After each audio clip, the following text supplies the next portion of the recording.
Hello, welcome to the social media crash course for government communicators. It's 2 p.m. Eastern time, so we're going to go ahead and get started.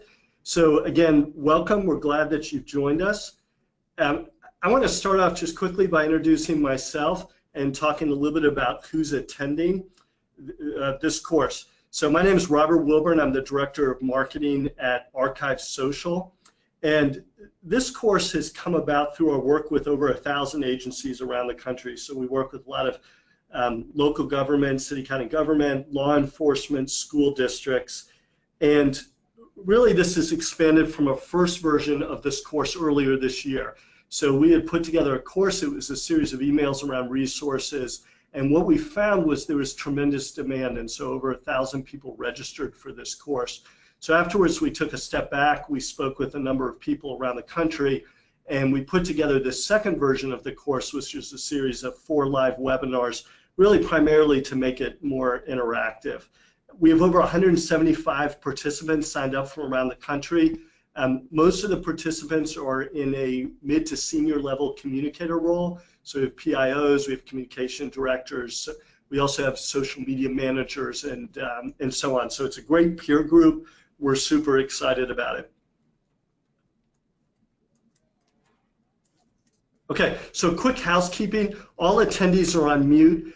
As we go along, we want to encourage questions. So there's a question function to the right in the GoToWebinar dialog box. So you can go ahead and type in questions there, and we'll respond as we go along. We'll also have a Q&A time at the end. And this webinar is being recorded, and so everyone will receive a copy via email. The follow-up email will also include a variety of resources that we talk about in each session. Okay, so jumping in, quick background, why are we doing this course? So we don't need to tell you social media is a vital tool for engaging citizens. I'm amazed as we talk to people around the country, the creative and extensive ways that agencies are using social media. And I pulled out a quote here from a story we're actually going to be talking about in session 3. And this is from San Marcos, Texas, and really illustrates the importance of social media and the role of an agency. And this is the context of this story. And again, we'll hear from San Marcos in session 3. But the context of this story was they're having very serious flooding, and a lot of the communication lines had just been overwhelmed.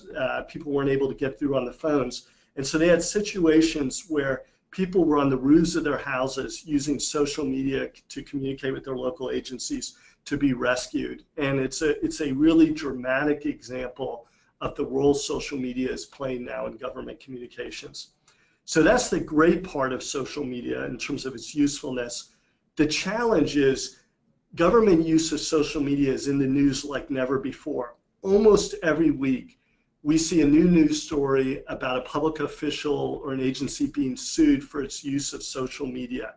The whole issue of people being blocked on social media, just in the last month, 2 governors have been sued, 2 East Coast governors. So there's this issue of blocking people on social media. There's confusion around moderating content. So one of the most common questions we get from agencies is, should I delete content? When should I delete content? We give an example here, a headline of a story where a sheriff's department had basically told their citizens, no negativity allowed online. You know, is that the right approach? Is that the wrong approach? Another area of confusion is around social media's public record. And what does that mean for social media to be public record? And what we're seeing is in states across the country, there's beginning to be established case law, most recently in Arizona, around what this means for social media to be a public record. So again, social media is a phenomenal tool, but this is the year that it's really come into the news with a lot of these challenges. So in addition to this, finally, kind of the third reason we've put together this course is that government communicators have a challenging role. One of the common issues that we hear as we talk to communication directors, social media managers, public information officers, is that they feel like a little bit they're on an island, that maybe the people that they work with don't always understand what they do, that they can feel isolated. I'm amazed again as we speak to communicators, just the the breadth of their roles and the variety of things that they have to deal with, from communicating in times of crises to managing disparate employees and in terms of their use of social media, communicating with citizens, et cetera. So as we put here in the second bullet point, your jobs are challenging, and so part of the reason we put together this course is to address these common issues, and also just to remind people, hey, you're not the only one dealing with these issues, and we want to provide an opportunity for peer learning. So those are the reasons we put together this course. How the sessions are structured: number one, we wanted to share best practices from fellow agencies. So this really is the core of each of the 4 sessions. Secondly, we don't want this to be a lecture style course. We really want you to be able to hear from other practitioners and to have real life stories that illustrate the best practices. So we'll do that in each session. In today's session, we have a couple of videos from different communicators around the country that I think really illustrate some of the best practices. And finally, again, an interactive format. We really encourage you to ask questions along the way. Just before we jump into today's session, a quick reminder on the schedule. So today we're covering social media policy, which is really the foundation of social media usage. Next week we'll do social media best practices, and at the end of this session I'll tease a little bit our guest speaker for that. Session 3, crisis communication management, and then we skip a week, and then we come back for session 4, which is on social media records management, and really compliance obligations is probably the broader theme there. All right, so let's go ahead and get started. Today's lesson is on social media policy, and I want to introduce our speaker. Alex Bowman is the Director of Customer Experience at ArchiveSocial. What makes her uniquely qualified to present on this is over the past couple of years, she's worked with close to 1,000 customers on their social media, and she's engaged these customers, these communication directors, PIOs, et cetera, around the country. She's a wealth of knowledge just of what's going on in the space in every state, and really a repository for stories of what goes right and what goes wrong. And with that, I'd like to hand it over to Alex. Thanks, Robert. I'm excited to be speaking to this topic today because it really is the foundation on which every agency should be building their social media presence. Our agenda for today's lesson has 3 components. First of all, we're going to take a look at the risks of not having a social media policy. I'm going to share a story of an agency that built their presence without one and then almost lost it all the first time they were challenged. Next, we're going to highlight 5 key things that will make your policy effective. And finally, we'll wrap up with the key takeaways that you should get from this lesson.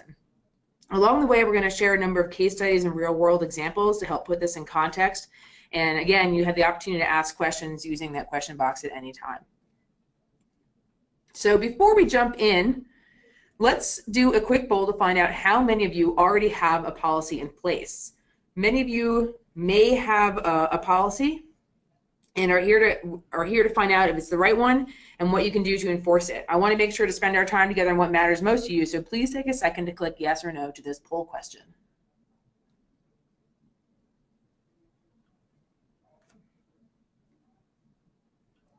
Okay, we get some answers in there.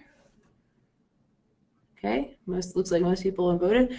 Great, we have a fairly even split. The results here, 52% have a policy in place and 48% do not. So a little bit of everything here. And I think that even those of you who have a policy in place are going to walk away from today's lesson with some to-dos to go back to your agency with to take care of. All right, so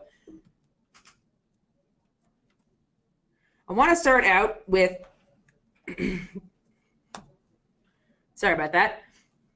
You probably already know that having a social media policy is important, but some of you may also be thinking, yeah, but what could really happen?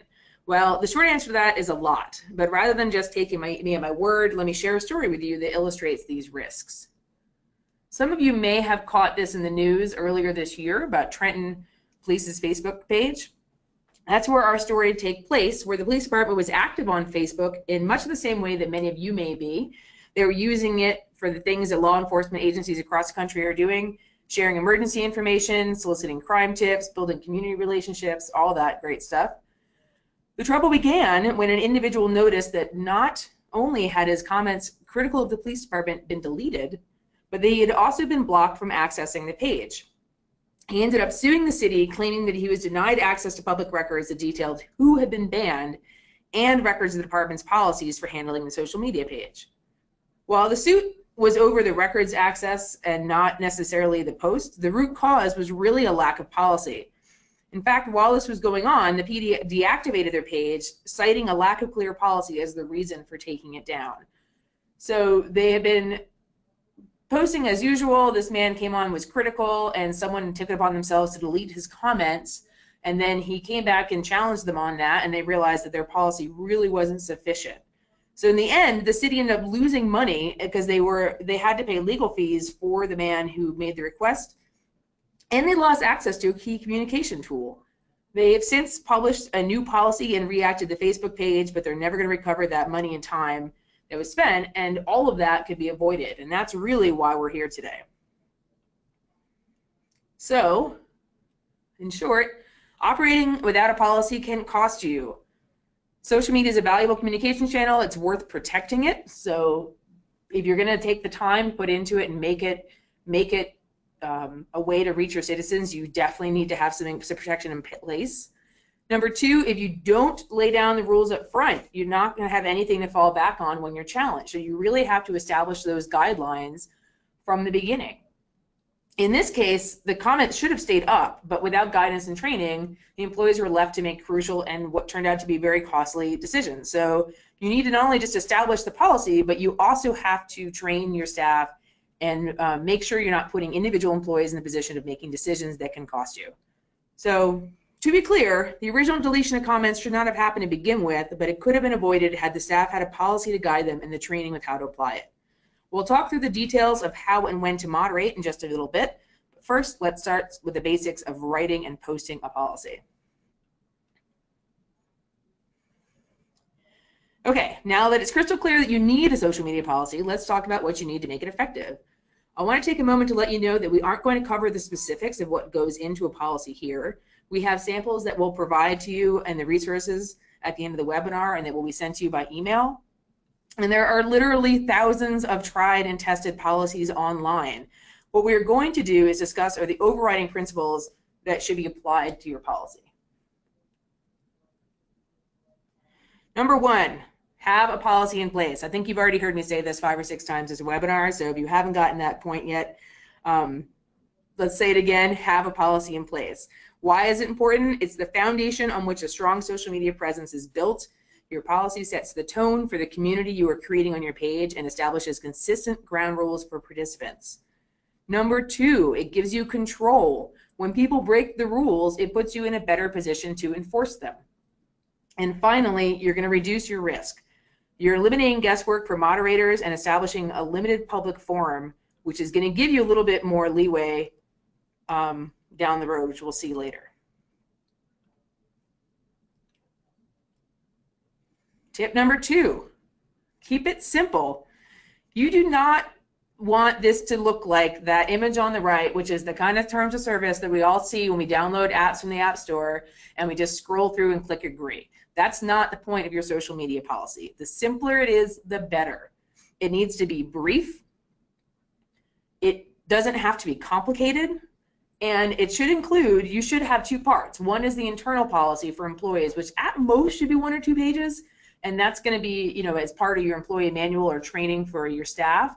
And the external policy, the most common ones we see are really only 1 or 2 paragraphs long. Because again, you want readers to both use it, read it, and understand it.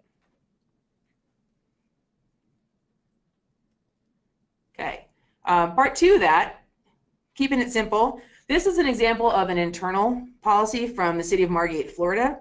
This is the part of your policy that governs how your employees represent your agency on official pages and outlines expectations for professional conduct. This is going to be the longer of the 2 parts of your policy.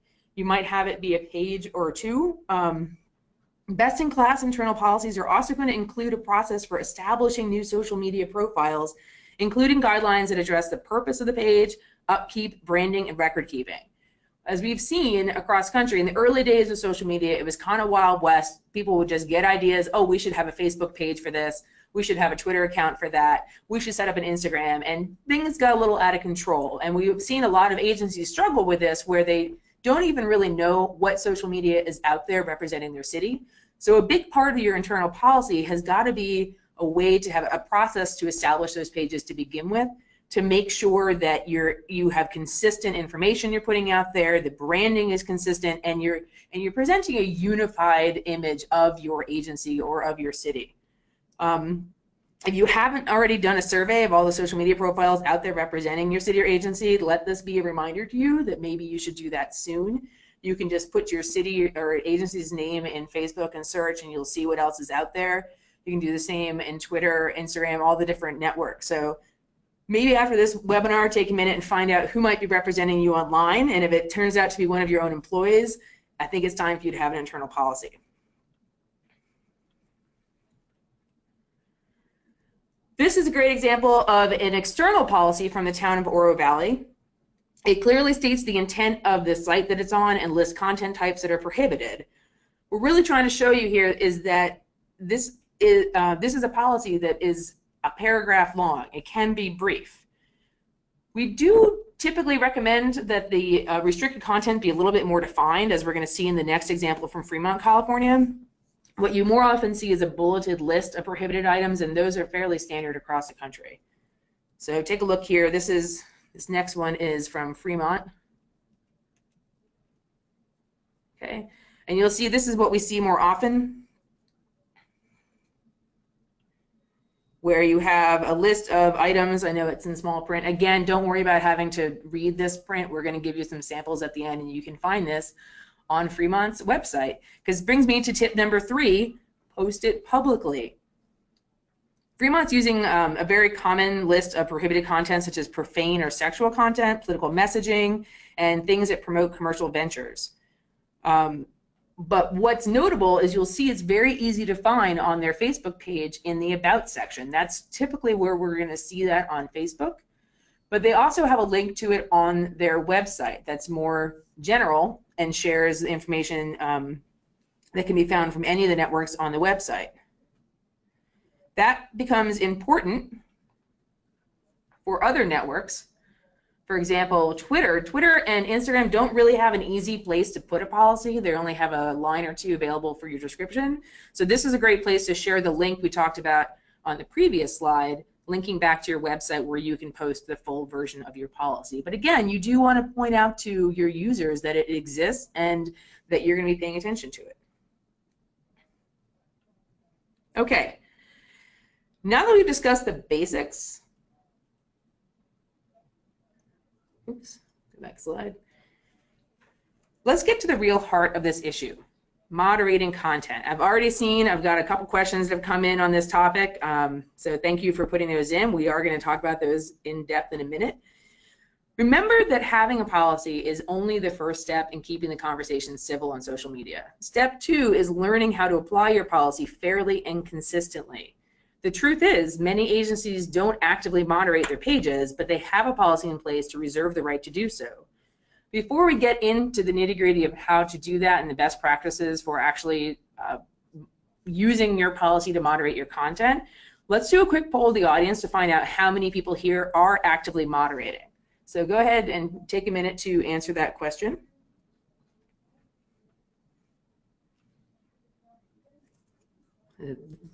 Results are flying in. I like this. A few more out there. So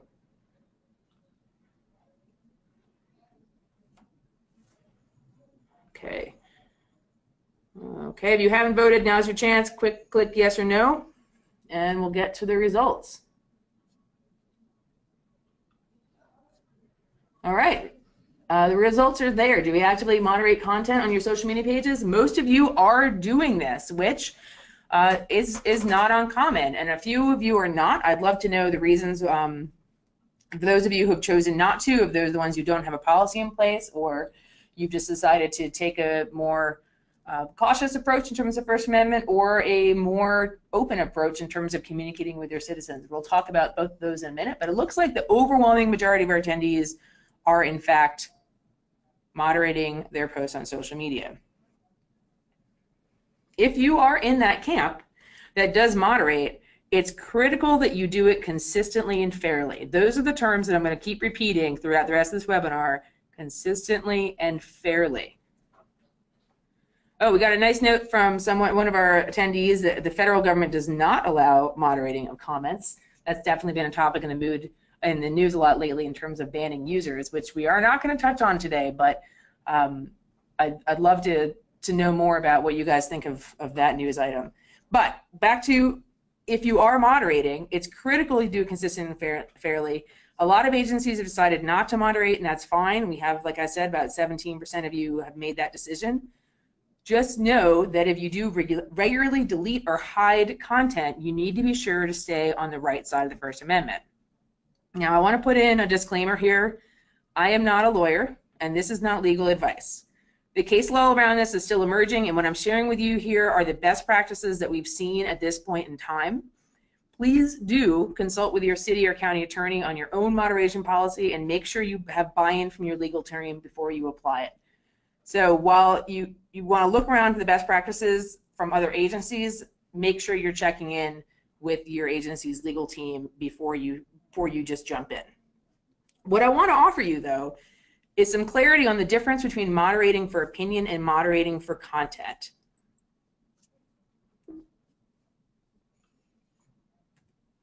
Okay, again, you want to be consistent in your enforcement. Opinions are protected, the phrasing is not.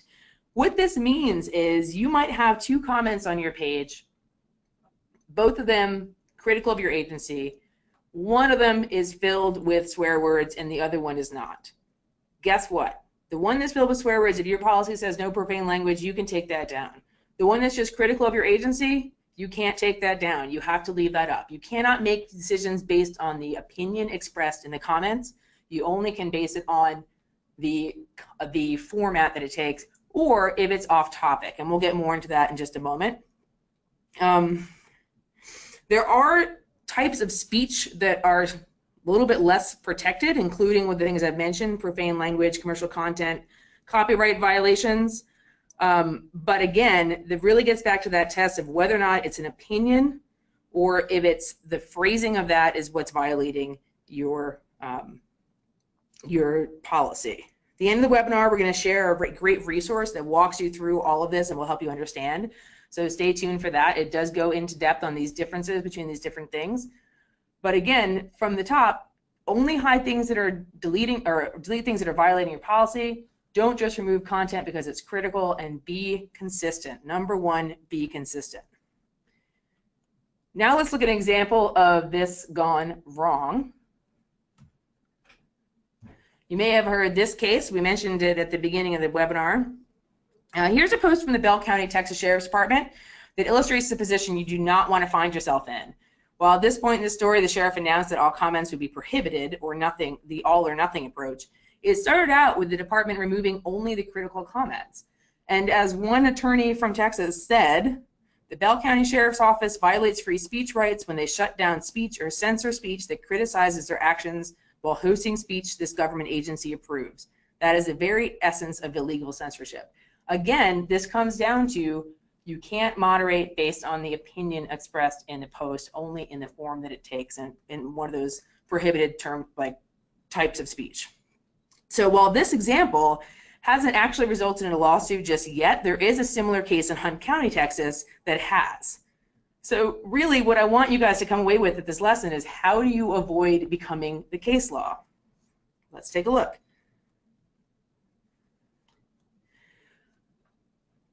As I mentioned already, we're going to provide you with our comment moderation guide at the end of the session that walks you through the do's and do nots of moderation in detail. But I wanted to share this excerpt from the guide that distills it down to an easy to follow flow chart. This is based off the process that Wake County, North Carolina uses to determine if a post needs to be hidden or removed. As you can see, the commonly prohibited items are listed in that box on the left, all of which give you the leeway to take down the comment. What you'll notice is that other than the items on the list, or in that first piece under evaluate, if the comment is off topic, nothing else on this card is listed as okay to remove. What this chart is really trying to convey is that even when comments from users are challenging or misguided, it's in your best interest to meet them head on and engage in conversation. I've spoken to so many of our customers that have, approached this from the beginning a little bit fearful of like, I don't want to get into it. I don't want to start this battle online with these frequent posters, these critics. And then the ones that have actually stepped back and done it and addressed the things respectfully, have responded with facts, have directed the posters to some resources that kind of explain the case fully, have actually realized that that has gotten them more supporters than anything else that they've done, right? When you just ignore or shut down or censor your critics, you're going to get critics from other sides saying, why are you just shutting this person down? But if you're able to actually engage, and I'm not saying to get into a battle with them, I'm not saying to, as the phrase is, feed the trolls, but if you're willing to address the cause or respond with facts, correct the rumors, you're going to find yourself being in a much better position in the long run, and you're going to have that transparency that all of us are seeking with our government. So remember that social media works best when it's two-way. Start with a policy, and the rest should follow. Okay. Now I want to take a moment to hear directly from one of your peers who is actively enforcing her city's social media policy. In this clip we're about to play, Communications and Marketing Coordinator Allison Saffold will describe how she applied her social media policy to remove commercial content from her city's Facebook page. In the clip, Allison's going to highlight the difference between comments made by the poster that were critical of the city but were not in violation of the policy and consequently not removed, and comments that were clear violation and were taken down. We're going to join this story right after she describes how the city launched her social media pages, and then she's going to come in and tell you what happened next. So take a listen. Soon after launching and posting that first message, my saga started. Comments started coming in from a resident who has a blog here in Margate called Margate News. This blog has no affiliation with the city, but many people, mostly our residents, believe that we operate and support this blog just because of the name, Margate News, City of Margate. On this slide, I share with you posts from one person who runs the blog, and in each of his comments, he includes a link back to his blog, and this is against our social media policy. So I immediately deleted the post, and I sent him an email explaining why the posts were deleted, basically because they were not in accordance with our terms and conditions for our social media policy. Here is a screenshot of all of the comments made by the same person to one Facebook post. And because the screenshot is hard to read, I've transcribed some of the comments here on the right. Again, multiple times he made comments to this one post. It causes me to spend a lot of time reviewing the content with my city attorney. These were not against our policy, so we weren't able to take them down. And while he is clearly the #1 violator of our social media policy, we have special events happening here in the city quite a bit. And our vendors who come out to our events will come out of the woodwork and just post links to their pages. Again, I send a message to the user telling them why the post was deleted, and I remove the post from our Facebook page. The key to removing posts that violate your policy is that you need to be consistent. If someone posts something that does not adhere to the policy, even if that person is one of your strongest supporters, it doesn't matter, you should take it down. If it doesn't adhere to your policy 100%, take it down. If it's about a program that aligns with your city's mission, or the city is,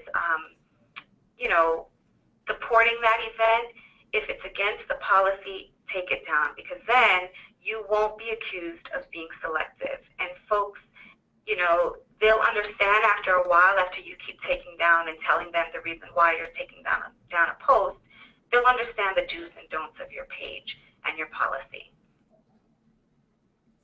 Okay, I love that story from Allison because it covers everything that we've covered up till now. they had a policy. It was very straightforward. In fact, it was the ones we looked at earlier in the webinar, and it covered everything that they didn't want on their pages. They posted it where it's easy to find. Again, we saw that copy of their policy earlier. And she applied it consistently and fairly under the guidance of her city attorney. So all of the things that we've just discussed about having it, making it easy to get to, being consistent with how you moderate it, and again, checking with your own legal team to make sure that that's the way you want to go, is what Allison did here. She pointed out a couple comments from the same poster whose link she had to remove had some things that were just critical of the city, but they weren't in violation of the policy, so she had to leave them up. They were not being consistent in that they were removing everything from this poster, which is what he actually accused them of doing. They were being consistent in applying the policy. What happened next is step 5 in our 5 key things to make your policy effective, is to protect yourself. At the end of that story, Allison mentioned that the requester, the person who had continued to post on their page and post links on their page to his own blog, after having those comments removed, put in a public records request to the city demanding to see those comments. This is part of the request here. This is for the person who took the photo, but he also wanted to see the comments because he actually had accused them of being selective and targeting him specifically. Because Allison was consistently applying her policy and she was keeping the records, she was able to demonstrate the policy had been applied consistently and fairly. So when we're talking about protecting yourself, this is the main purpose of having a policy, is protecting your agency and to give you a way to maintain a civil and productive line of communication with your residents. And the protection may include the decision to remove or hide content. However, if you make that decision, you're not actually protected unless you're keeping records of the content that has been removed. People don't always respond positively to having their content taken down and may very well challenge you on your reasons. If you can't produce the content to demonstrate how and why it violated your policy, you could find yourself in a costly lawsuit. I put up a screenshot here of an example of a lawsuit like this back from 2014 where the Honolulu PD had done just this. They had a policy in place. A poster put something inflammatory, I believe it was inciting violence, and they took it down. And the poster sued them saying they violated the First Amendment rights. Now the problem was, because they had just deleted that comment and hadn't kept any records of it, they had no way to prove that the comment was in fact in violation of the policy. And they spent 2 years arguing this in court, which you imagine must have been expensive for their side. And then at the end of it, they had to pay another $31,000 just to cover the legal fees of the plaintiff. So having a plan to keep your records allows you to prove that you're being consistent when you enforce your policy and decreases your legal risk. You do not want to become one of this case law. So I want to take a moment for some final thoughts, and then we're going to jump into some of the questions we received. And again, if you have questions, please do send them in. I want to summarize what we've talked about today. Number 1, everyone should have a policy in place. Even those of you who already do, take this opportunity to review it. Take a look at the templates we're going to share with you. Take a look at some of the cities that are of the same size as yours and what they're doing online. Thousands of public agencies have policies posted, so there's really no reason for you to start from scratch, even if you don't have one now. Like I said, we're going to share those templates, but you can just look and see what's out there. You don't need to reinvent the wheel here. Don't make this more effort than it needs to be. Number 2, make sure that when you do have that policy in place, make it user-friendly, make it easy to find. Post it someplace where people can find it and follow it. Number 3, we touched on this at the beginning with the Trenton story, and I kind of skipped over it at the end, but this is really, I can't emphasize this point enough. Make sure your staff are aware of the policy and are well trained on it. Even if you've had your policy posted for years, when was the last time you and your staff reviewed it? This goes double for your internal policy that governs how employees represent your agency on official pages. Remember earlier we talked about all of the pages that may have been thrown up just because people thought it would be a good idea that may not be used right now. They may not be representing your agency to the image that you're trying to project online. So review your internal policy, review your external policy, and train everybody on both of them. Number 4, again, be consistent. I'm going to be consistent and say be consistent one more time. Some agencies, as we've seen, some of you out there have decided not to take down posts with, for example, with swear words, even if their policy prohibits them, while they consistently hide or remove threats of violence. This still passes the test for consistency because all posts of the same type are being removed. On the flip side, if you remove profane posts from a single user who might be a frequent poster, or the T word, while ignoring ones from occasional or one-time commenters, that fails the test, because that really shows that you're not paying attention to what the comment is, what the content is. You're paying attention to who the poster is. And that's not what your policy should apply to. It should apply to the content of the comments made on your page. In other words, don't haphazardly remove some content while allowing similar content to remain. And if you're considering the person who posted it over the content itself, you're definitely in dangerous waters. Finally, always make sure you have records of what you're doing so you can defend your choices. There's a lot of different ways to capture these records. You guys all know what we do, so I won't get into that. But the last thing you need is to get caught up in a legal battle because you cannot show why something is removed. It's a very simple thing to do, and if you fail to do that, you're going to get yourself in a little bit of trouble. Okay. Take time for a couple questions, Robert, or you want to talk about the resources? Let's go ahead and talk through the resources, and we'll talk through the next couple of slides here. Okay, great. As I mentioned, we do have free social media policy templates for government, for law enforcement, and for education. There'll be a link to each of these in the email you'll get after the webinar. These are based on what we've seen, best practices across the country, kind of compiles what's out there, and you'll see there's common themes through all of them, but each of them is a little bit tweaked for that industry. So take a look at those. The other resource that I mentioned was the comment moderation guide. This is a more in-depth version of that chart you saw halfway through the presentation and addresses some of the questions that we hear about First Amendment concerns about, you know, is it really okay to take anything down? You know, what different types of speech are protected in different ways. So definitely check that out. And Robert?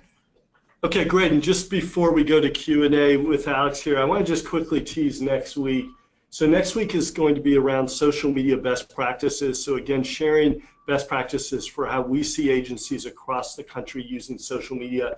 We're actually having a guest speaker, a fellow named Timothy Martin, who is well known in the field. As we mentioned here, he was named the top social media advocate in government by GSM last year. Really interesting fellow. He's going to be talking about a couple of things. They've done some really interesting initiatives where with photo sharing with citizens, where they've had literally millions of interactions from citizens, and to build an audience that then is there when they have mission critical communications that need to go out. They're doing some interesting things with Facebook Live. So we're going to talk about a lot of different things. Those are just two sort of smaller things that he's going to touch on. So anyway, be really interesting session. So with that, I want to open it up to questions, and please, you can put those in the question window. I did want to just comment, we got a couple of questions around the federal government, and Francis had posted the link to the federal guidelines for DOJ, and what we'll say is we primarily work with state and local government, and it's so if you are on the federal government side, it sounds like there's some slightly different restrictions there. So thank you for everybody who put questions there. Alex, let me ask you a question Sam put in. Is there any case law or issue with just turning off comments? Well, I think that's one of the things that we're going to see in the next few months. I mean, if you're paying attention to the news at all and all of the lawsuits around banning or blocking users, I haven't seen anything yet specifically about turning off comments, although that may be the direction things are heading based on those lawsuits. I also would mention that on some platforms, you don't even have that ability at all. You know, you can't stop someone from mentioning you in a tweet. You can't stop them from retweeting one of your posts and making a comment on it.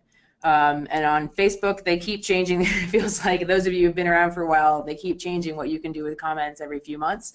And so even if you have the ability to do that at one point, you may not be able to do that in future. But more importantly, it kind of defeats the purpose of social media, right? The reason that this works and the reason it's such an engaging tool to reach your citizens is because it has that ability for a conversation. It has that ability to receive input and not just be a bulletin board.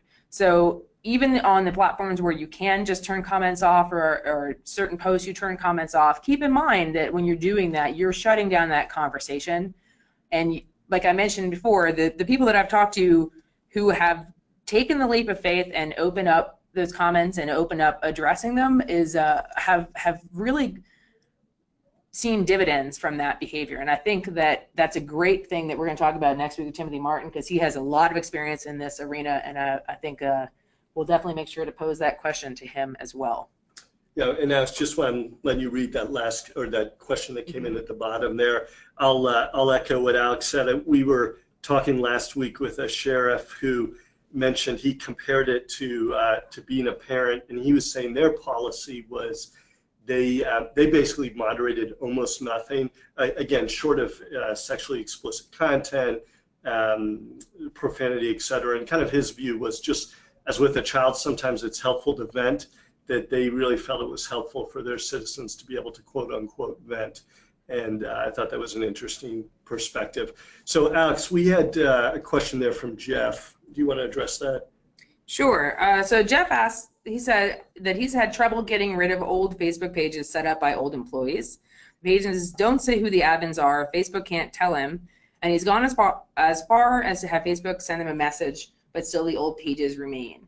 Any other avenues? Well, that is challenging. I know that they do have a venue for trying to claim a page if it represents your city, but if you've gone down that path, which just sounds like you may have gone down, if you can reach out to us, I believe you have Anel's email or Robert's email. I'll give you my email right now. I can put you in contact with our contact at Facebook, who might be able to help you with that further. But other than the claim this page tool, I don't know any other that are public online, but we'll put up our contact information. Robert's going to share that with you now, and I'll help you out with that. Now, I had a really interesting question from Donna. She asks, I removed questions regarding someone's mystical views posted to a post of an inspector who had lost his son. It was inappropriate for the photo of the 7-year-old who had died. Bad move. My question to Donna back is, did the poster put up the image, or were they commenting on images that was already up? And the reason that I asked that question is, I think the situation is a little different. I know, people are brave behind their keyboards and may say some things that they may not think to say in person.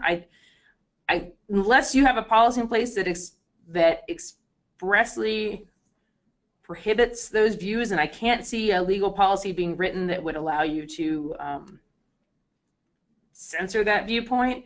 I think your only recourse is if they had shared that image of the child. That is typically something that you do have recourse to remove. There are a lot of privacy laws that surround children in particular, and so that might be a place to stand. But I definitely think that that's a perfect example of something that, one, go to your policy first, see if it's okay. So she didn't fall in that it was commenting on an image that was already posted. And again, so this person was talking about some different religious aspects that she didn't find was appropriate.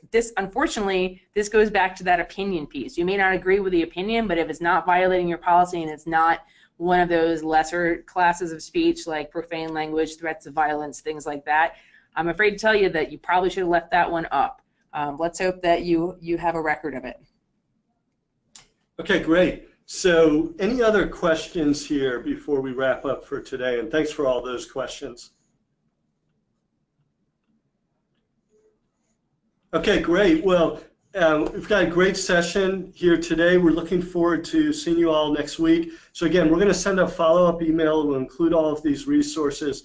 Please reply back if there's any particular subjects that you'd like us to cover in future sessions, and or just have questions about anything at all. And again, we look forward to interacting with you all over the next couple of weeks. Thanks a lot for joining. Take care. Thank you.